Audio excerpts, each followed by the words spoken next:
Hey guys, it's Hunter. Welcome back to another episode of AskGufish. Hope you're all doing well. There's a lot to talk about. Let's just jump straight into your questions.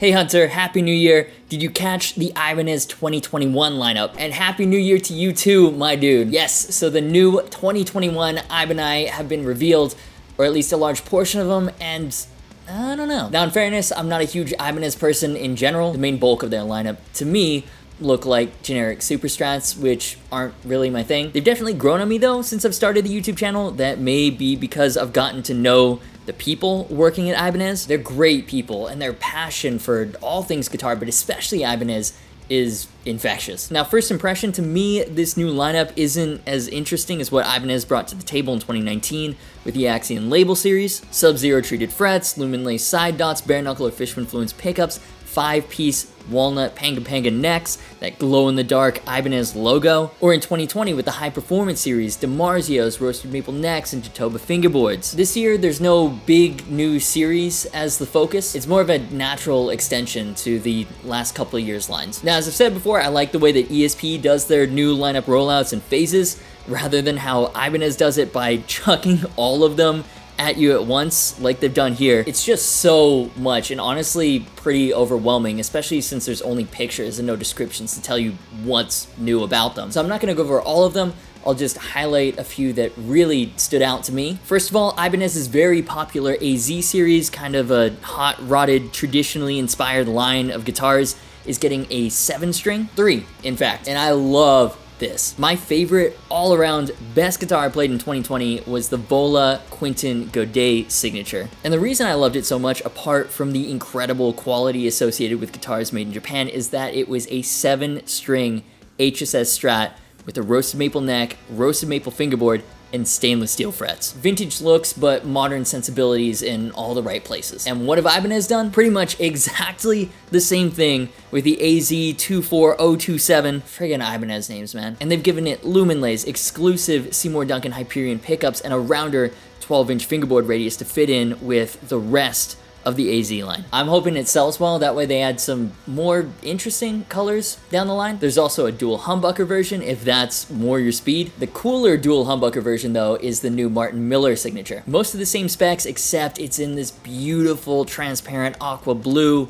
with a mahogany body and a 4mm flamed maple top. It's sick. Speaking of signatures, Paul Gilbert's got a couple of new ones. There's a 22.2 short scale PG MM11. The short scale guitars are just fun, and this one's got pink humbuckers, so yeah, it's cool. On the full-sized front, he's also got a purple Iceman, the FRM 300. Triple DiMarzio PG13 mini humbuckers. They're all ceramic, so that should sound unique. I'm not entirely sure how that sounds actually. That's such a weird combo, but I'm all about it. 24 3/4 inch scale length, 12-inch fingerboard radius, 2 pneumatic style bridge. This might actually feel more similar to a Les Paul than most Ibanez. Love the quick change 3 tailpiece and the recessed bridge. Such a wacky shape, but I kind of love it. And since it's an Indonesian model, it's in that relatively accessible 1,000-ish price range. Relatively accessible meaning if it was the Japanese version, you'd be looking at about double the price. The new Paul Wagoner signature is also a highlight in the new lineup. Love the look of white ash guitars. It's like what White Walker Generals would play.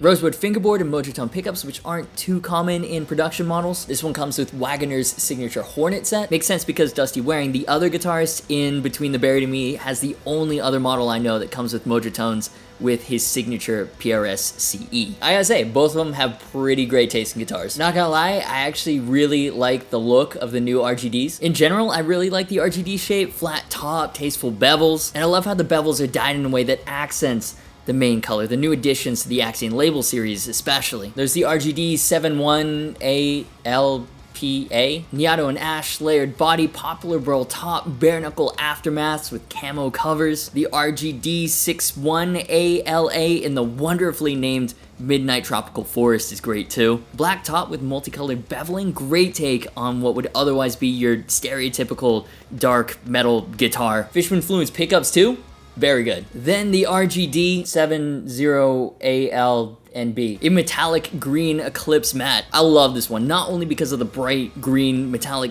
bevels, but also the fact the entire back of the body is the same green, like a poisonous Amazonian frog. DeMarzio Fusions though, I know there are a ton of people who are like, humbuckers, have gain, will chug. But I tried the Fusions for the first time last year, and I'm not gonna lie, it was one of the most uninspiring chug tones I've ever gotten on the channel. Like, not bad, just very lifeless, if that makes sense. The new RGA 51 ALN Batman edition also has the Fusions. Okay, I know, it's metallic orange, not red, but still, it's close enough. Conceptually, I love the Axion label models. The modern colors, the contemporary specs, I just wish I loved the flat fingerboards and super strap bodies as much as I love Les Pauls. The RGR 565 is pretty dope too. From a little bit of Googling, this is part of the Genesis series. It's a reissue of a model from the early 90s, made in Japan, basswood body, bolt-on 5-piece maple walnut neck, maple fingerboard reverse headstocks, bright neon colors in emerald green and fluorescent orange. And I love how companies are starting to reissue all these obscure models from previous catalogs for players to rediscover. Last year we had the HM Strat from Fender, the entire 87 collection from LTD, including the Eclipse NT. Ibanez is now continuing that trend, and even if it's not my type of guitar, that's still very exciting to see. Then there's a new RG421 in Sparkle Pink. I don't think I need to explain why for 400 bucks, that's pretty fun. And then the Geo is getting a sick new addition. Look at the fingerboard on this GRGR 131EX. Nah, is this name even real? At this point, it's getting out of hand. But look at this Purple Heart fingerboard that's been dyed black. It's like all the saturation's been sucked out of this thing, and it's dope. And yeah, obviously there are a ton more models, but those are the ones I wanted to highlight because as a non-Ibanez person, those are the ones that stuck out the most. And there's a ton of variety in the lineup, so I'm sure everyone has different models they're most excited about. I love to hear yours. But yeah, while I say there are a ton of models, it's also well shy of the total number of new solid body electrics introduced last year, 49 to 38. My guess is that production was pretty heavily impacted and they haven't been able to introduce as many new guitars as they would have liked yet. Hopefully we'll see more of like a staggered release pattern this year. Please, Ibanez, I need to spread out my content. But I also think at a glance, the bass lineup is more interesting than the guitars. What? I know nothing about bass really, but the colors are amazing. Like just at a glance, the SR1605DW-ASK looks way more captivating in my opinion than any of the new 2021 guitars. Then you've got the SR5CM LTD-CIL, the Ash Blasted SR1400B-MGL. These Wi-Fi codes, man. I mean, come on, where are the Ash Blasted guitars? Also for bass, you've got new headless multi-scale. We have 0 new fan frets for guitars. But while the 2021 lineup might not be the most interesting that Ibanez has ever introduced, I do appreciate the focus that Ibanez has this year, right? Like it's all the models we'd expect to see from Ibanez, no major surprises, but some natural progressions. A 7-string AZ has been on the cards for a while now it's finally here. New colors with new pickup combinations. The RG565 is a really nice surprise. I really want to try and finally do a proper review on an AZ this year. The HSS in Antique White looks dope too. I completely forgot about that one. There are just so many new models. They've also given it a rosewood fingerboard with a compound radius, new Seymour Duncan Fortuna pickups, which are like medium output. They are really going for the Fender guys with this one. And after last year becoming more of a Fender guy, I might be swayed. So yeah, those are my thoughts on the new Ibanez lineup so far. Definitely a few interesting models, but no holy moments. This is where I throw it to you though. Which models do you find most exciting, and what do you think of the lineup overall? Let me know in the comments down below. And before we get into the next question, let's pay some bills and thank today's sponsor, the Herridge wallet. I will use that money to get Pringles some tasty snacks. So Herridge is redefining the wallet. Like this. It's got a super compact frame designed to fit in your front pocket with no bulge. It's RFID blocking to thwart scanners from stealing your card information. The plates are made of highly durable materials, your selection of aluminum, titanium, or carbon fiber in all sorts of colors. Right now I'm using this navy blue aluminum. Love it, it's so lightweight. I can see why they're starting to make guitar necks out of this stuff. Something I keep coming back to is since switching to the Herridge wallet, it's really cut down on the amount of clutter I carry around. No unnecessary loyalty cards, old receipts. I'm only carrying around what I actually need, and it's been strangely freeing in a way. But yeah, Herridge isn't just a sponsor. I genuinely love what they're doing, and I use a Herridge wallet every day. I mean, look how small this is. It's ridiculous. So if you want to see why so many people are switching over to Herridge wallet, head on over to ridge.com/Agufish and use the code Agufish for 10% off your order. I think you'll like it. If you don't, there's a money back guarantee, and it really helps the channel when you click the link. And while you're doing that, let's jump into your next question. Hey Hunter, would it be possible for you to make a section of a vid on the small things you use, like the picks, strings, gauges for them, etc.? Pick material, string material, all that too. Greetings from Shanghai. Hey, Shanghai, that's my motherfucking guxiang. Thanks for tuning in, man. I mean, for that kind of stuff, I keep it fairly simple. For picks, exclusively Jazz 3s. It's the only thing I can play with. I've started using the Oltex versions recently because Amazon was out of stock of the red ones. I kinda like the grip of these better, but they are infinitely harder to find on the ground when you drop them, which is a lot because these things are tiny. But yeah, the small size, it's relatively thick, it's really rigid. It just makes for a really fast pick for all that right-hand rhythm stuff. And then strings, that matters a lot to a ton of players. I don't really mind. I'll play whatever the guitar comes set up for. But if I'm setting up my own guitars, it's always 9-42s, clear tone, or D'Addario XTs because your boy got expensive taste. Nah, honestly, it's because they feel just like normal strings to me and they last forever. And when you've got a few guitars, it gets annoying and expensive to constantly change strings out. But yeah, that's it. Picky about the picks, not so much with the strings.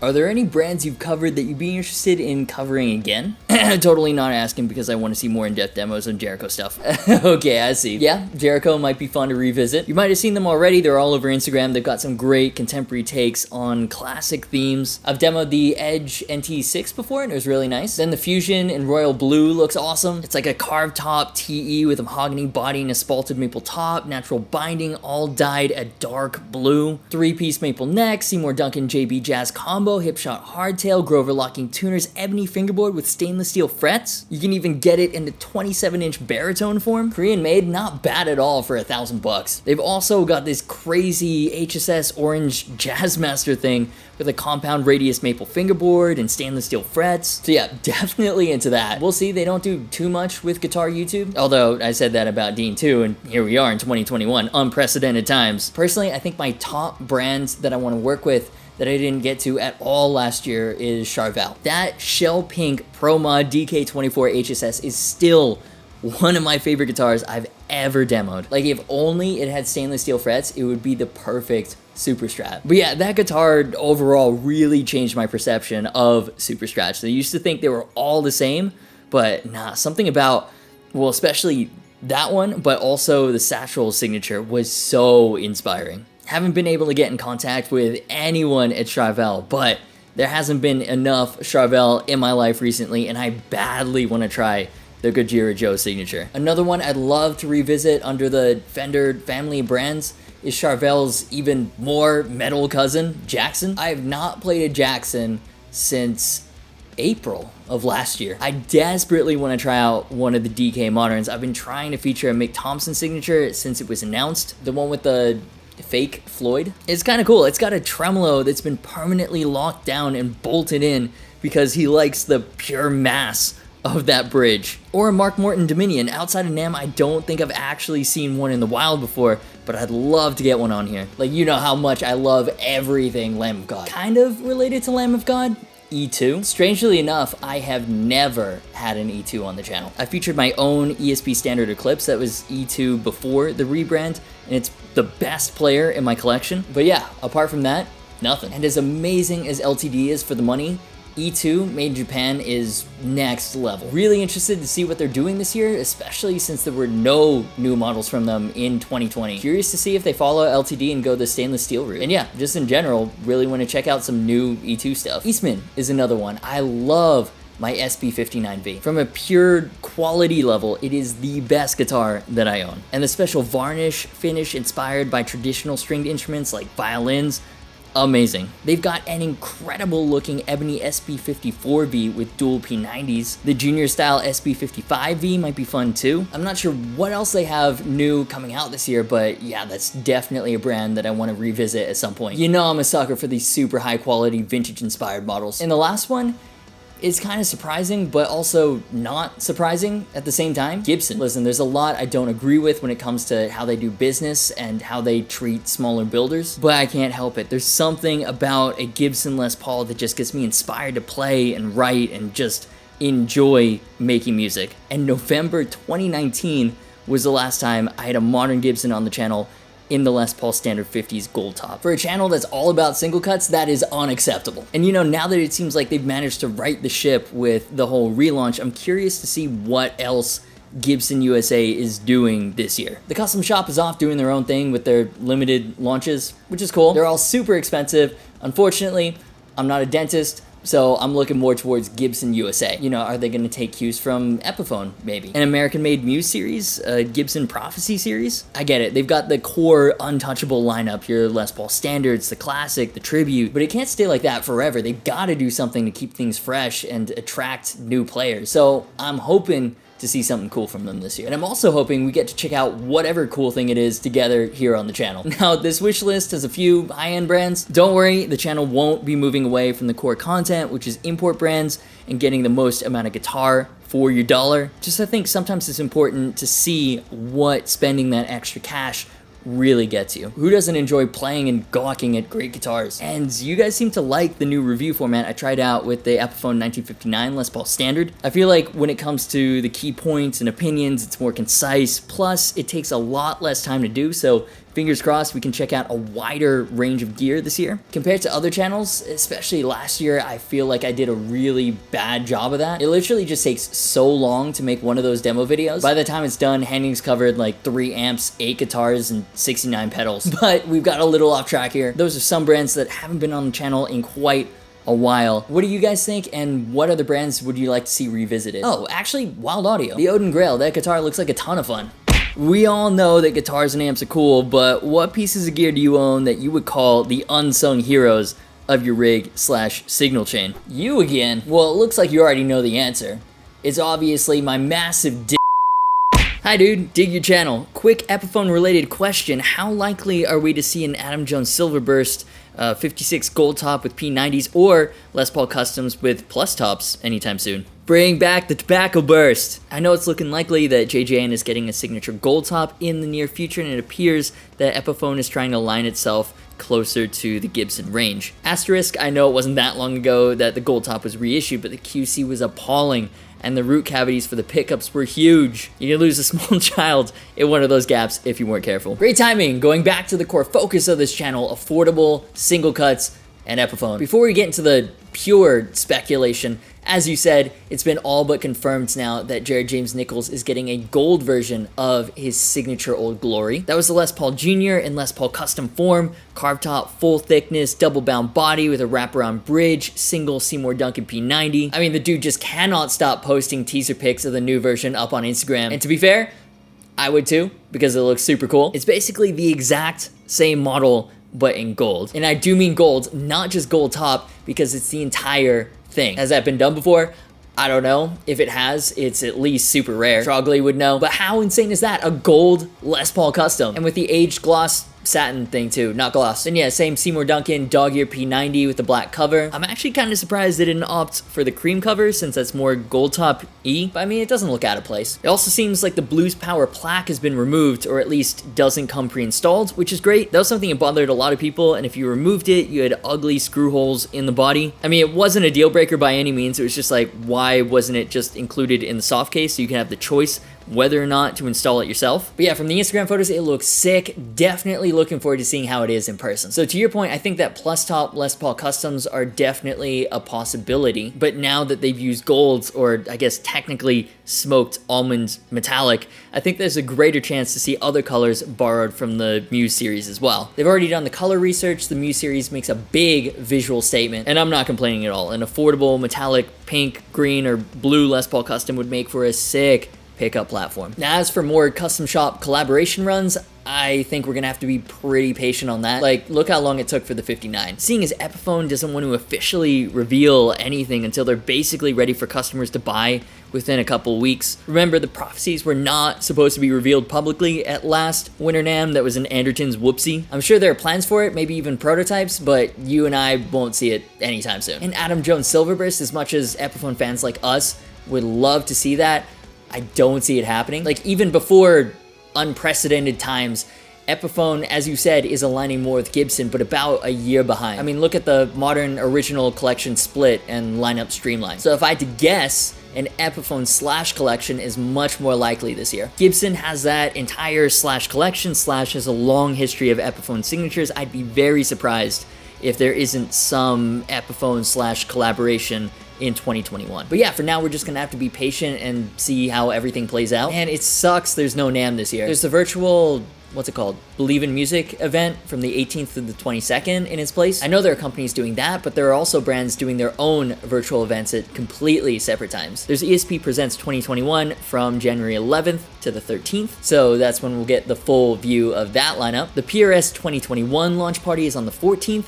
From the teaser video, it looks like there's gonna be new Tremonti and Zach Myers models, which I mean, yeah, let's go. Haven't heard yet what Gibson is doing, whether they've got their own event or not. NAMM has been happening in the same way for so long.